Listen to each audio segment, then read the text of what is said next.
the way that we were talking originally, which got me super excited, is wouldn't it be cool if we could create a way for a top producer who wants to be a true entrepreneur and own their business, who has otherwise not been able to, whether it's, they're a super busy mom and they have multiple kids that they got to also take care of while they're being the breadwinner, or if it's, somebody else who just didn't think that they could do it, right, and provide them the opportunity to do it. And that got me super excited into making that switch. Like, let's create a way for these people to really, really own their own company at the end of the day that hasn't existed. And so from that, it's been wonderful and a passion of mine to be able to allow that for people who traditionally aren't broker owners, which are women and minorities, and flip that on its head and say, if I gave you an opportunity, a way to do it, do you want to? Because if you don't want to, that's perfectly fine. Right. But that just didn't exist. And to be at the forefront of that and to take a very old industry and to quote unquote disrupt it, that was exciting to me. Welcome back to the Transaction Care Podcast. I am your host and resident care coordinator, Lillian Hernandez, but you can call me Lily, like the flower, because we are learning and growing together. My goal with each episode is to demystify the business of real estate and leave you empowered to start your journey today. Visit transactioncarepodcast.com to stream past episodes and to learn more. So today we have a very, very special guest. All of my guests are special, but this particular person will always have a special place in my heart and in my personal journey. I am just so grateful to have her on the show. And thank you for taking time out. And I'm going to read your bio real quick, and then we'll just jump straight into it. In her role as CBO, Hilary Saunders ensures all side agent partners have access to top-tier customer service, business management, legal, and brokerage teams. Prior to co-founding Side, she opened a boutique brokerage in San Francisco and a law firm focused on estate planning and real estate transactions. Hilary holds BA degrees in communications, German, accounting from the University of San Diego, and a JD in LLM taxation degrees from Golden Gate University. And she also co-hosts the Own It podcast, and most importantly, she's a mother. So we're going to get into all of that today. And thank you again, Hilary, for being here. You are so welcome. I love it. This is going to be so much fun. I can't wait. I can't wait. So as I mentioned, a special place in my heart and my journey, and we were just talking about this offline, but Hilary, if you've been following my journey on this show, I always mention there was someone that called me in 2018 saying, we have this TC role, but unfortunately, you have to work from home. And at the time, you all know that I was in a situation, but we're not going to get into all of those details. But essentially what I'm getting at is first impressions are everything, because we had initially interviewed and it was one of those, if anything else comes up, I'll give you a call. And she did. And I'm just so grateful for you and for that moment, because it essentially changed my life. And here we are today getting to know you on your journey, which I'm so excited to know about, because I've watched pretty much every interview I found on YouTube about you, but I just wanted to dig a little deeper and see how you got here. So let's do it.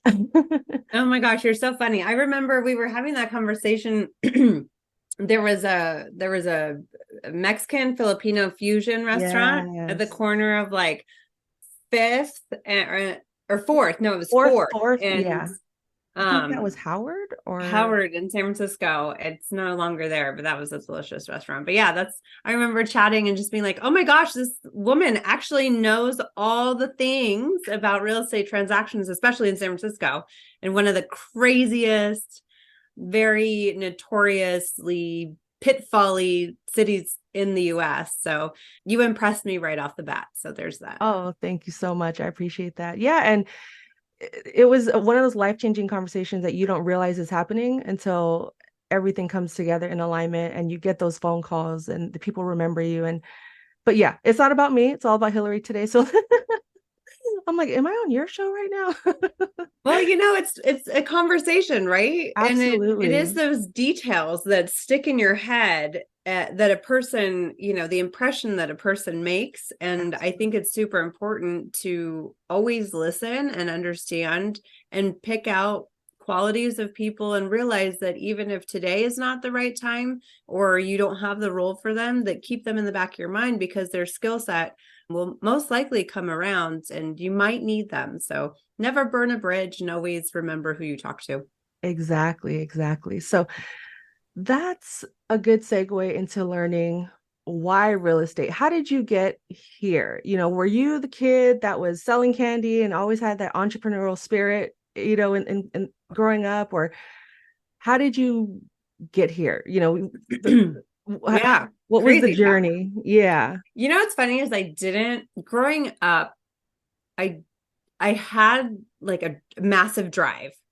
I was a competitive swimmer, always had perfect grades. Like I'm super competitive, very driven.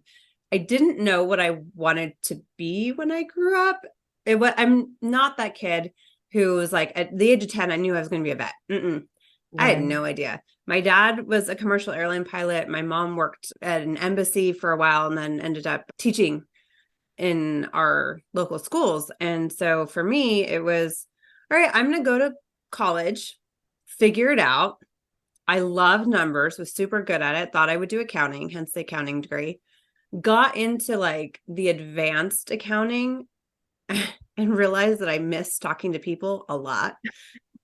I'm super outgoing, extrovert, love engaging with people. And then I switched and went to communications and was like, I found my people. I really liked storytelling and interviewing and finding the why and hearing what drives people. What are they trying to accomplish? How can I help them accomplish it? I don't know how, but I can. And then graduated in 2004. The job market was the shits.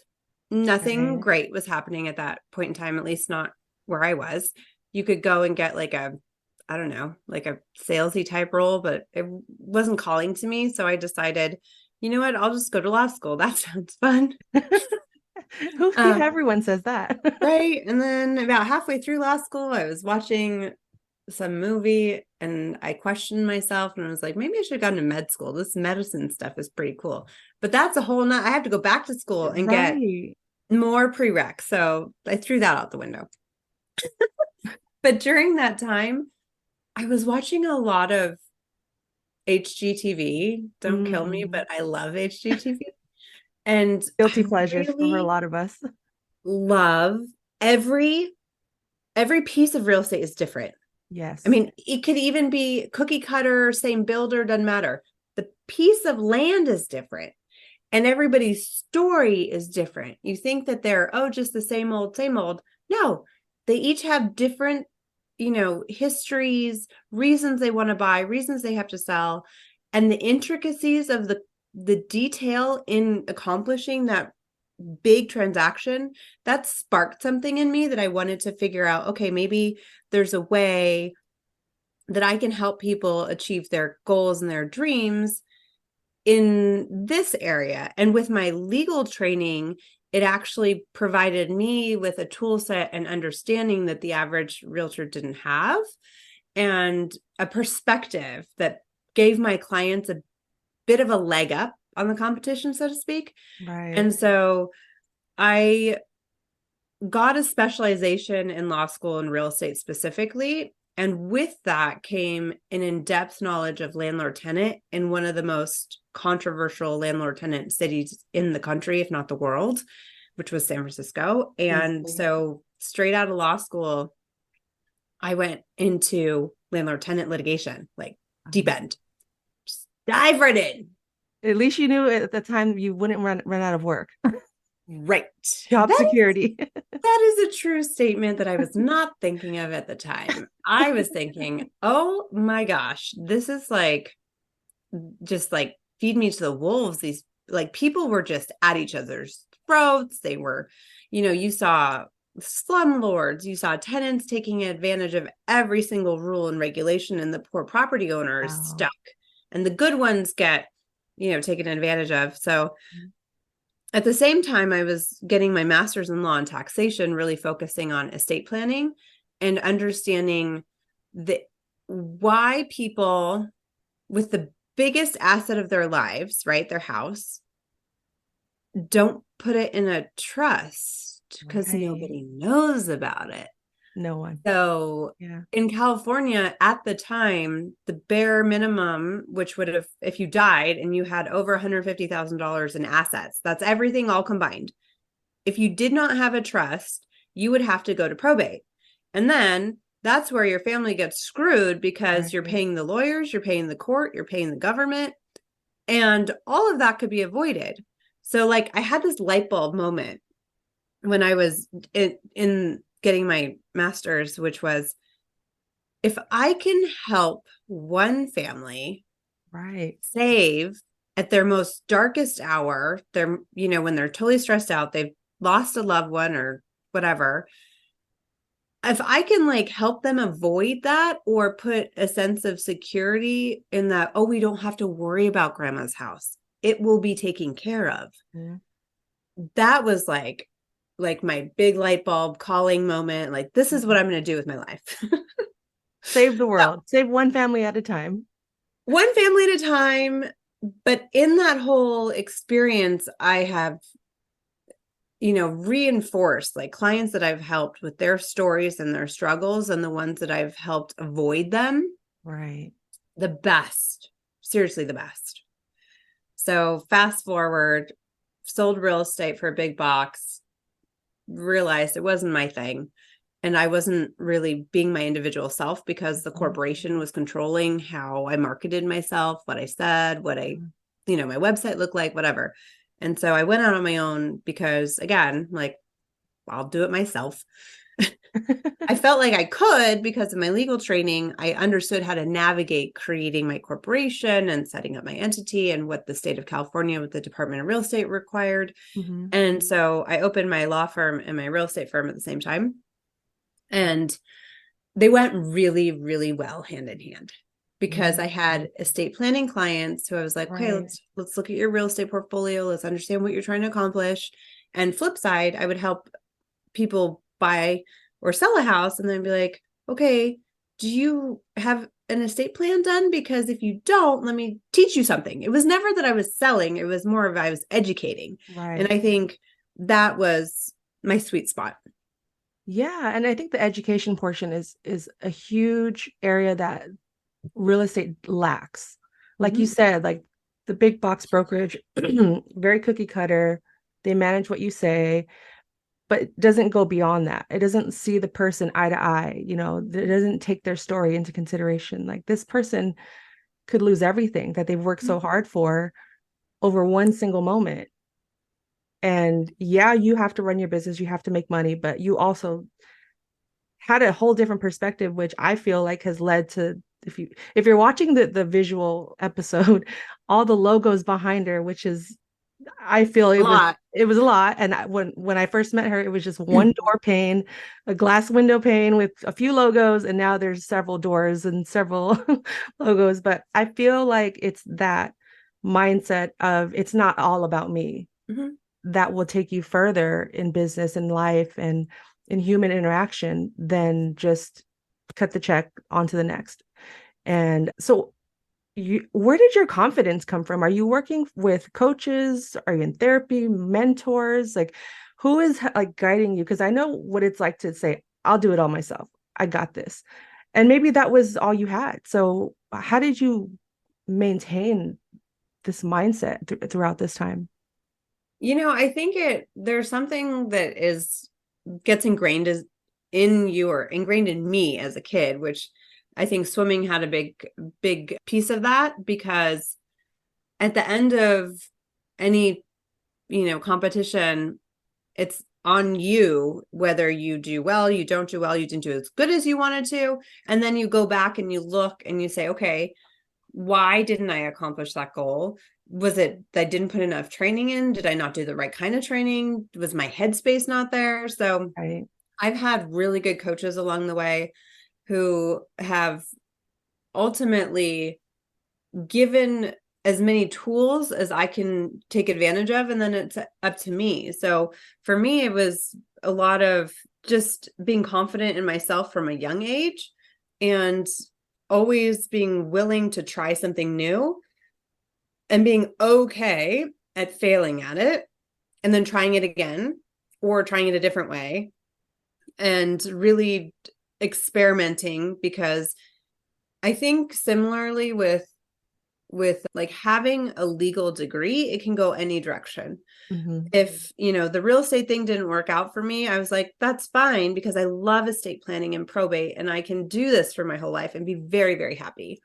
But I think my passion for helping the end client really made the real estate piece flourish, which then I've parlayed when we created Side, in that my passion has moved to allow other top producers give back to their community by helping them create their own companies, doing it with their own flavor, and specializing however they want to specialize, which they didn't have before. So that gets me super excited. And if we, in anything in business, if you try something and it doesn't work out, just take a minute and recognize it, honor that it didn't work out, and look at, okay, what in those building blocks didn't work? Was it a piece of it? Was it the whole concept? Was it, that you really didn't care secretly and you didn't put your passion in it and that just shouldn't work out anyway? Yeah, I think you have to have confidence in failure is okay. Absolutely. I think there's so many more opportunities from that failure, because if you're so focused on the one thing, you're almost kind of blocking your blessings in a sense, because it's like, well, now learn from that and run. You could create 10 other opportunities from this, or like you said, maybe this just wasn't for you. Sometimes when there's so much resistance, it's just take the L and keep it moving. Yeah.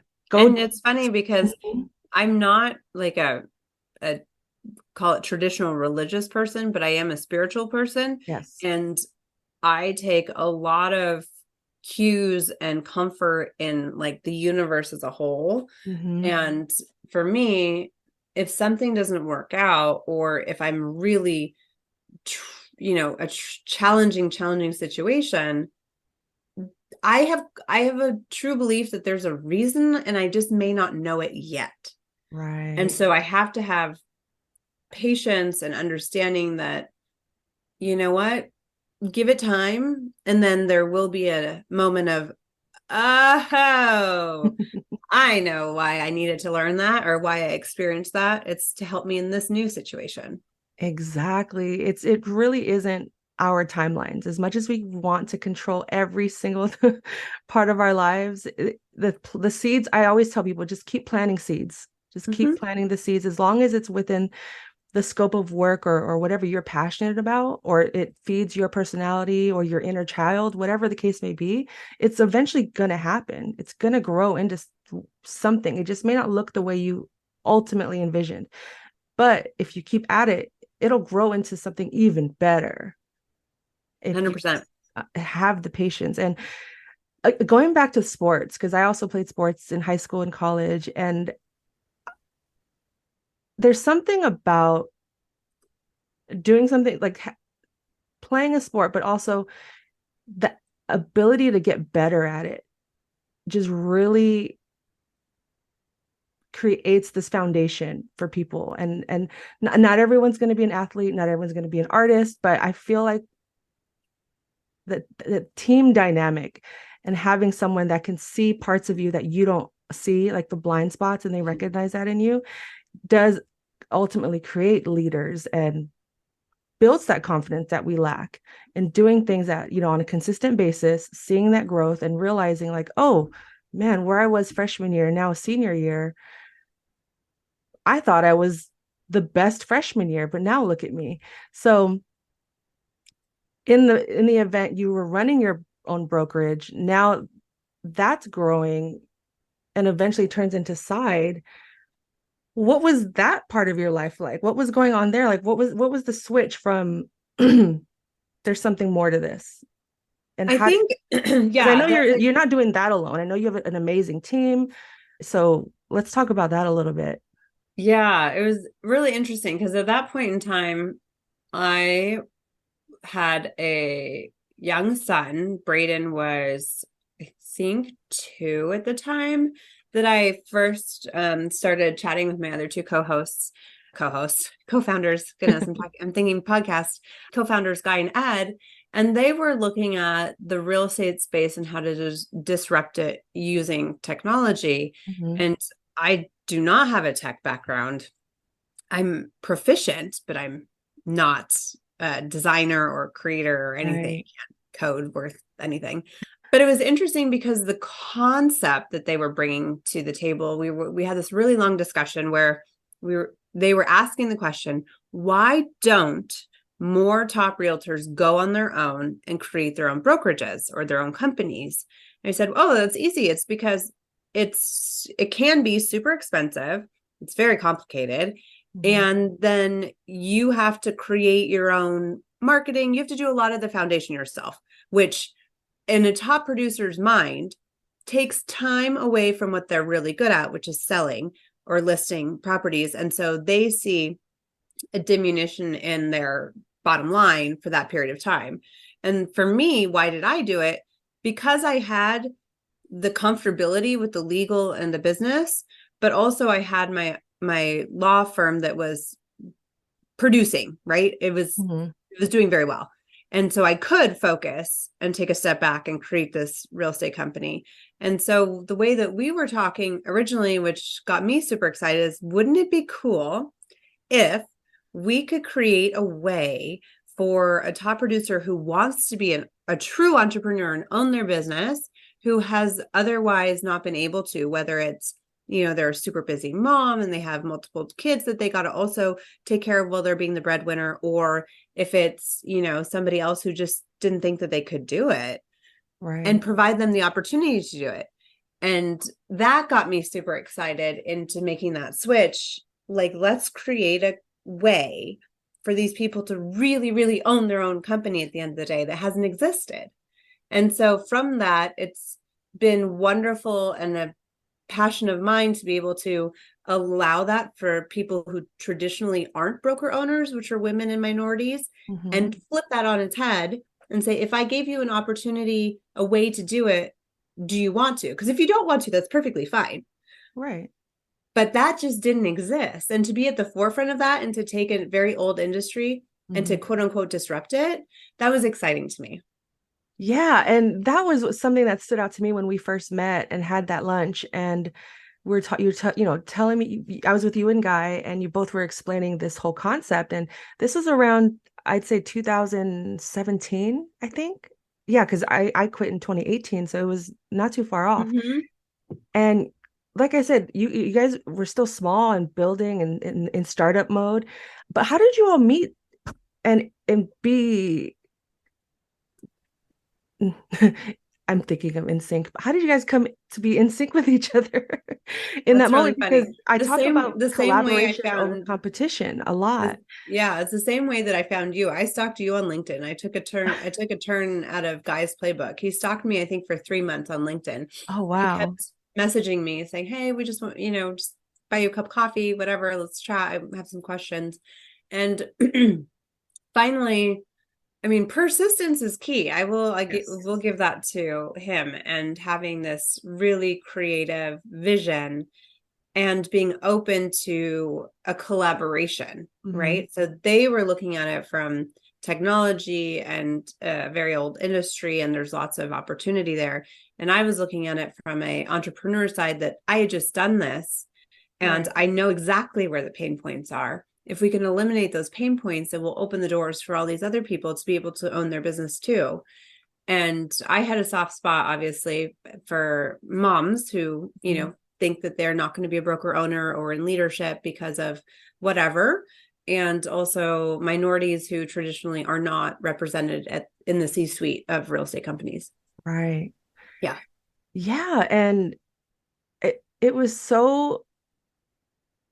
was motivating to just be in conversation with both of you at that time, and it being so fresh, and now seeing where it's landed today.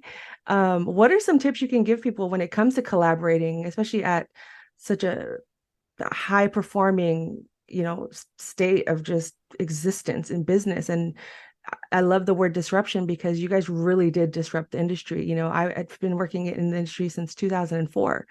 So I'd seen the same just lull of stagnation in a sense. So talking to you guys, it's like, yeah, why wasn't anyone doing this? So why?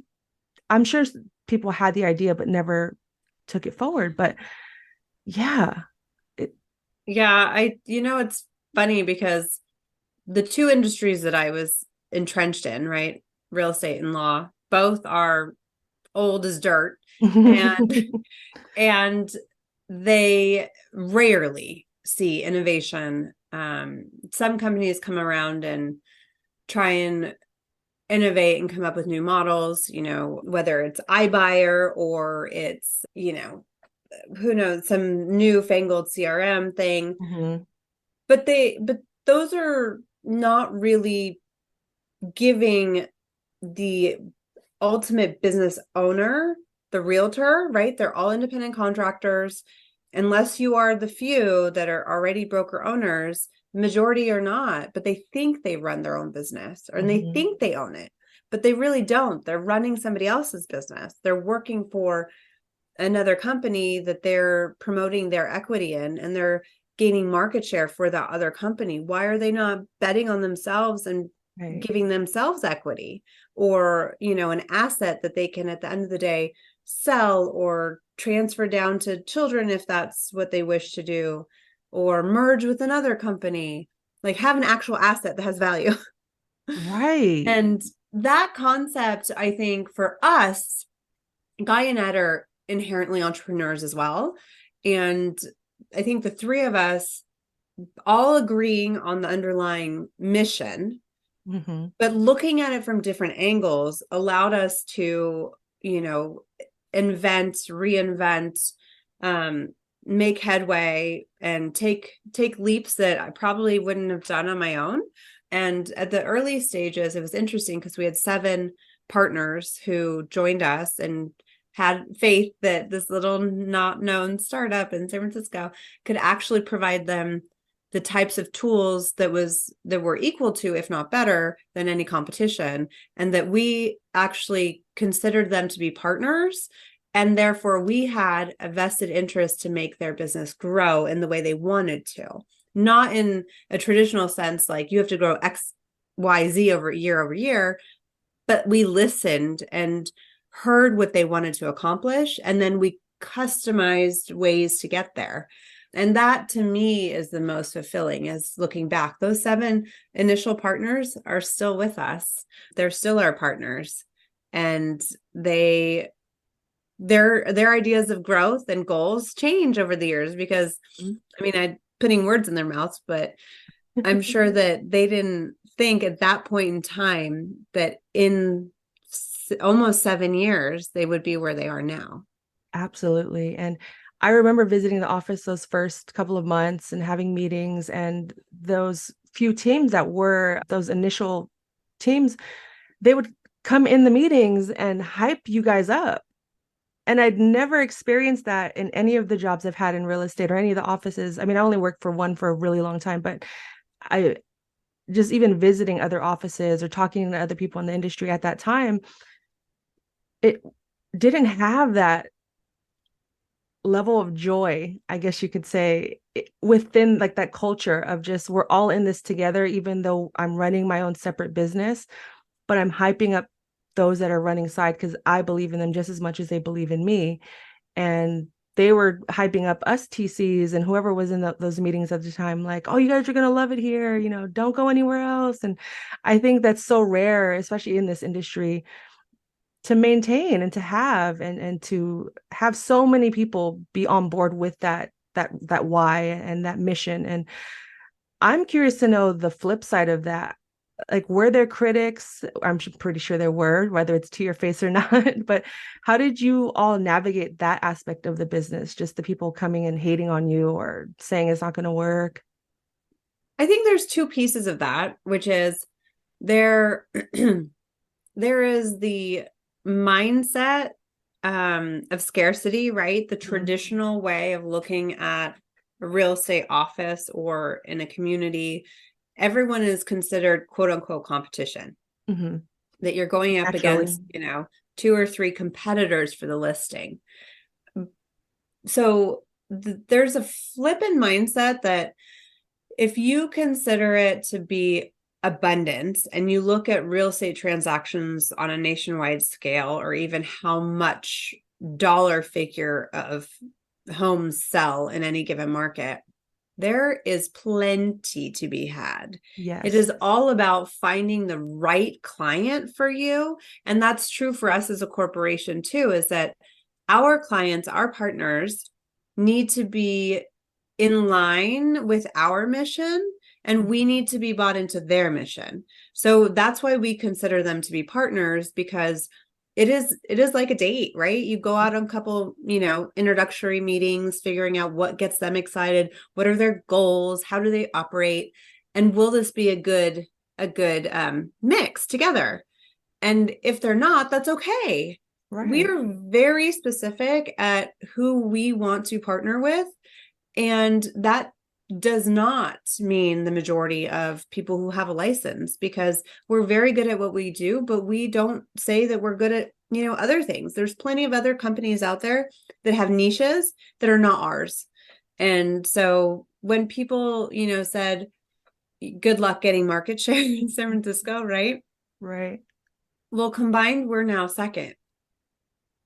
That So, part. but you won't see collectively that is side, because we propel and power so many unique boutiques in San Francisco. That is in and of itself is heartwarming and exciting to me. There's always a we can do things better mentality that I have. And so I look at everybody and say, okay, great. We accomplished X. Could we have done it better? Or what's the next step? And how do we get there? So I think as far as like people who don't think that you can do it, prove them wrong, but prove them wrong in a very, very strategic way. Yes. Being kind, not Yeah. mean.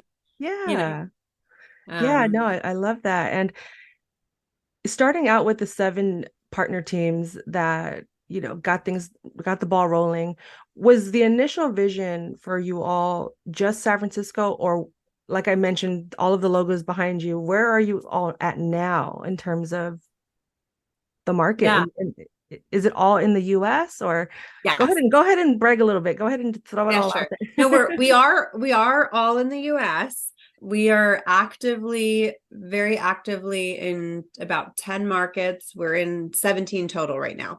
We have a new market that's coming online the beginning of the year. I won't say which one it is. We'll leave that to everyone to figure out at the beginning of the year. But we did focus heavily on the Bay Area to start with, because we wanted to get a proof of concept. We wanted to make sure that we had product market fit, that we proved ourselves, not just to ourselves, but to those around us. And so for the whole first year, we just stayed with those 7 partners. We did not expand at all. And we wanted to really dive in and figure out where their pain points were and what we could help solve and what we could help teach as far as being business owners. And so that next year, when we had that and we could say, okay, over the last 12 months, we've helped accomplish these things. Then we went bigger, and we stayed in California for the first 3 years, I want to say. And then we started talking about expanding. And so we are active up and down the West Coast, the East Coast, Texas, Florida. Yeah. Wow, that's amazing. So just for a bit of context, the timeline of all of this is around 2016, 17, right? Well, we officially launched, I guess, in September of 2016, but consider 2017 the whole year as our first year. Wow. And at the time of this recording, it is October 2023. So in just a short amount of time, they've not only disrupted the industry, but they are revolutionizing it as well. And expansion, I feel like this is just the beginning for what Side can do or will do. I'm excited to find out, in the beginning of the year who's next. And I'm now thinking about, okay, say there's someone that's curious about real estate, passionate about real estate. They're sitting on their couch right now, but just don't know how to get to a Side. How can they, maybe they have Side on their vision board, right? They're sitting at home planning out the next 5 years or 2 years of their life. what are some qualities you would say a person would need to aim towards something that, or maybe there's someone out there wanting to create their own version of side, who knows? But what would you say are some qualities that a person would need to have in order to climb these mountains in a sense?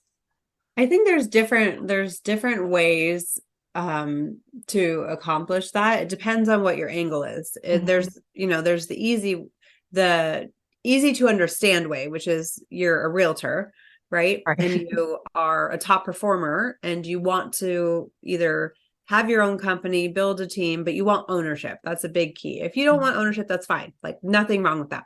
Mm-hmm. But that's just not the right spot.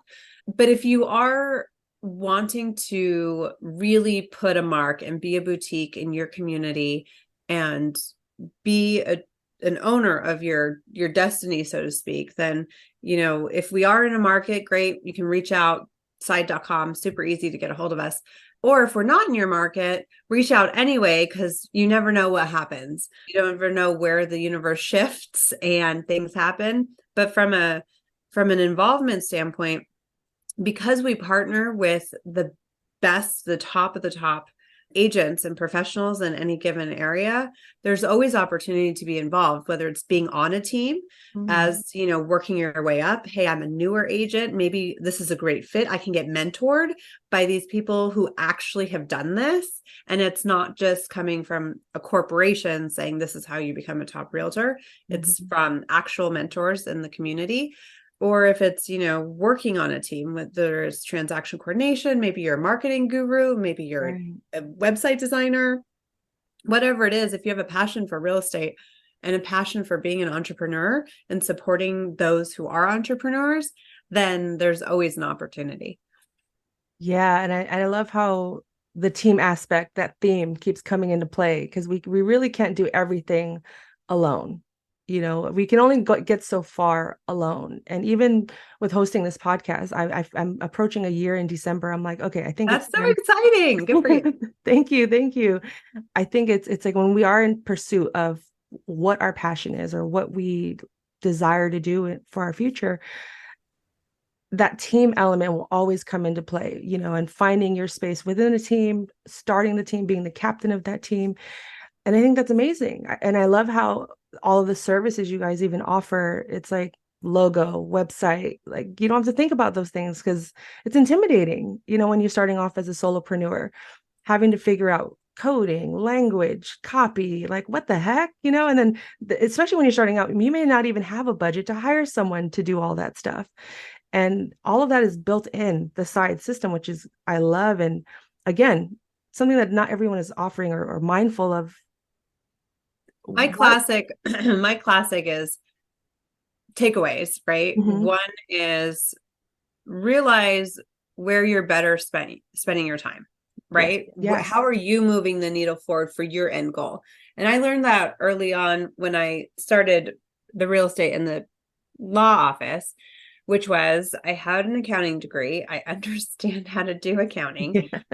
And I hired someone to come teach me QuickBooks. Well, my brain does not operate the same way that program operates. And I couldn't figure it out. Like I had a 4.0 in accounting. Like, really? I can't figure out QuickBooks. What am I missing here? And then it just clicked. I'm like, my billable hours are way more over here doing actual work than it is doing the bookkeeping. So I immediately hired a bookkeeper. Best decision in my entire life. I still have one to this day because I'm not touching it. Yeah. So that is a takeaway. Figure out where is your money best spent and where is your time. Consider your time as money too, because you could be doing something that is way more productive if you are willing to let go of things. So that's a big one. And then the other one is replace yourself every 6 months. A very, very smart person told me this early on in starting side. And I was like, it's great. You understand everything that's going on, but you're still controlling it all and you're doing all of it. Why? It's like, well, because it's easier for me to do it than teach somebody else to do it. Well, yes and no, meaning that, yeah, you could probably do it faster, but wouldn't it be wiser to create a system, a process, teach someone that system and process, and then give it to them so they can then make it better. And then you go do the next project. And that I've kept as a hallmark for me since then. It's like replace myself every 6 months, figure out what I'm working on, what am I trying to accomplish, and then create a process and then hand it off. That is such a gem, a key. Rewind this part, people, for those listening, rewind that. I know I am. I'm like taking notes. I'm like, yeah, replace myself every 6 months. Like, why am I waiting for a whole year? I mean, it's too late now. December's right around the corner. But that's such a great point, because I think that level of control we think is the best way, when in actuality, it's like relinquish some of that stress off of your plate and focus on your strengths. One of the first things I did when I was getting into the business world was a SWOT analysis. Mm-hmm. Strengths, weaknesses, opportunities, threats. Yeah. And it's like just getting to know yourself. And it's like, yeah, I don't want to lose sleep over editing podcasts anymore. So let me find someone to do that, who's trained, who has education, the time, who wants to do that. And also, that's that scarcity abundance switch. The scarcity is, oh my gosh, my job, someone's going to take my job. I'm going to lose my job because somebody else will come and do it. No. You are actually showing more leadership and more willingness to step up and step out there if you get out of the way. That part, 100%. And that goes for TCing, realtors, brokers, wherever you stand in this industry. But that 6 month, replace yourself every 6 months is such a key. I appreciate that one. So as we've all experienced in the last 3 years, the pandemic, the downturn, shift, the market is constantly shifting. How are you staying empowered through those times? And how are you empowering others to, stay faithful, essentially?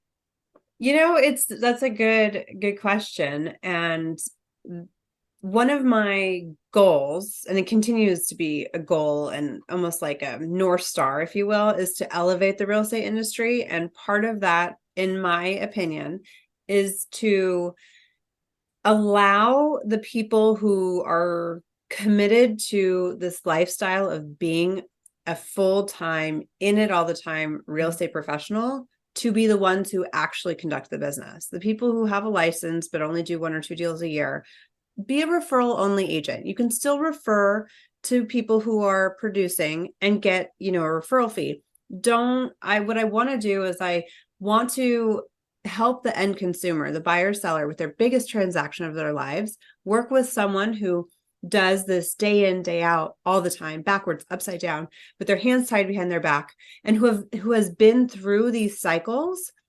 Because, I mean, if you think about it, are you going to go to a dentist that just, does 2 or 3 cavity fillings a year? No, you're not. Right? You'll freak out if you do that. We hope not. But your biggest asset, you will. Why?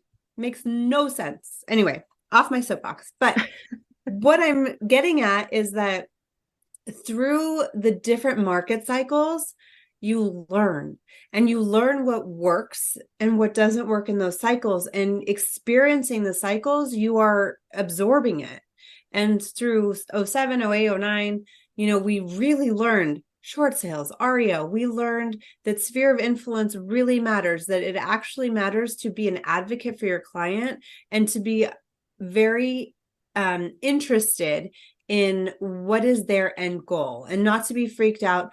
Oh my gosh, my house, which was worth $1 million, is now worth, 800 according to whomever. I better freak out and I better run away. No. You still are employed. You still make your payments. You still have equity in your house. And there are programs that if you need funding, like let's talk about that, but you don't just up your arms and run away.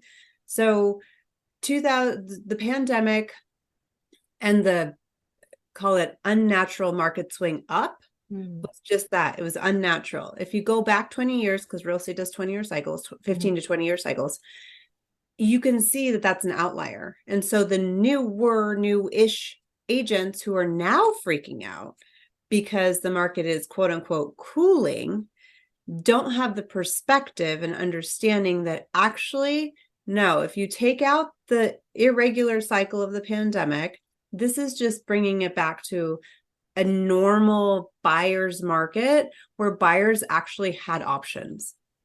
Right. Not the ones where they had to throw in their firstborn child to the seller to get a house, right?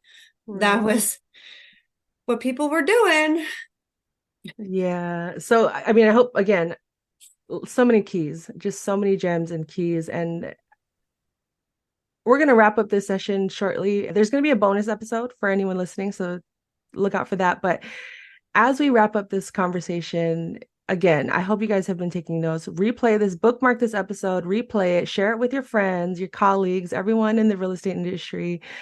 Hilary, you've been so transparent and honest in this conversation. I hope to have you back again soon in the future, and we can talk about other stuff related to the business and how Side is doing. But for now, I'm curious to know, what is a typical day in the life of Hilary at this point in time? Mother, your mom, your business owner, you're traveling, how do you maintain these relationships with all these broker partners and such? Yeah, And still maintain that wonderful smile. You know what I mean? Like, what is going on? What is the secret sauce? I love what I do.